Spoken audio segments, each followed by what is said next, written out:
මැද පෙරදිග යුද්ධය හේතුවෙන් විගමනික ශ්‍රමිකයන් මෙරටට එවනු ලබන ප්‍රේෂණ ප්‍රමාණය අඩු වී නොමැති බව විදේශ කටයුතු විදේශ රැකියා හා සංචාරක අමාත්‍ය විජිත හේරත් මහතා පාර්ලිමේන්තුවේදී ප්‍රකාශ කරයි. මෙම වසරේ මුල් මාස 6 තුලදී ඇමරිකානු ඩොලර් බිලියන 4.75ක් මෙරටට ලැබී ඇති බවද ඔහු සඳහන් කළේය. ඒ වගේම ආදායම් අඩුවීමක් වෙන්නේ නැහැ. ලබන අවුරුද්දේ ආදායම් අඩු වෙනවා කියලා බය කරන්න එපා. මොකද 2025 අවුරුද්ද. අපි ඇවිල්ලා එක අවුරුද්දයි.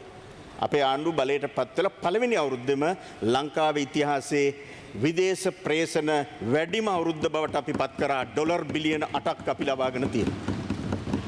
මේ අවුරුද්දේ ගත්තත් මේ යුද්ධයේ තියෙන අස්සේ මැද පෙරදිග යුද්ධයේ තියෙන වෙලාවෙත් අපි ඩොලර් බිලියන 4.75ක් මේ මාස 6ට අරන් තියෙනවා. ලංකාවට එවලා තියෙනවා. මේ විවිධ රටවල මැද පෙරදිග සහ යුරෝපයේ සහ ඕස්ට්‍රේලියාව ඒ හැමතැනම වැඩ කරන අපේ ලාංකිකයෝ මේ මාස 6ටත් ඩොලර් බිලියන 4.75ක් එවලා තියෙනවා. ඒ කියන්නේ ඉතුරු මාස 6 ඒ විදිහේ ප්‍රමාණයක් එවුවත් ඩොලර් බිලියන 9 ඉක්මවලා අපේ රටට විදේශ ප්‍රේෂණ ලැබෙනවා. ඒ නිසා අඩුවීමක් වෙන්නේ නැහැ. නිසා අපි ස්තුතිවන්ත වෙනවා. ඒ වගේම අපේ ගෞරවයේ ප්‍රණාමය පුද කරනවා සියලුම විදේශගත ශ්‍රී ලාංකිකයන්ට. ඔබ ඔහේ ඉඳලා කරන සේවය වෙනුවෙන් රට වෙනුවෙන් කරන සේවය ඔබ එවන සල්ලි වලින් තමයි මේ පහුගිය කාලේ රට බංකොලොත් කරපු රට නැවත අපි ගොඩගන්නේ. ඔබට මේ ප්‍රණාමය පිරිනමනවා.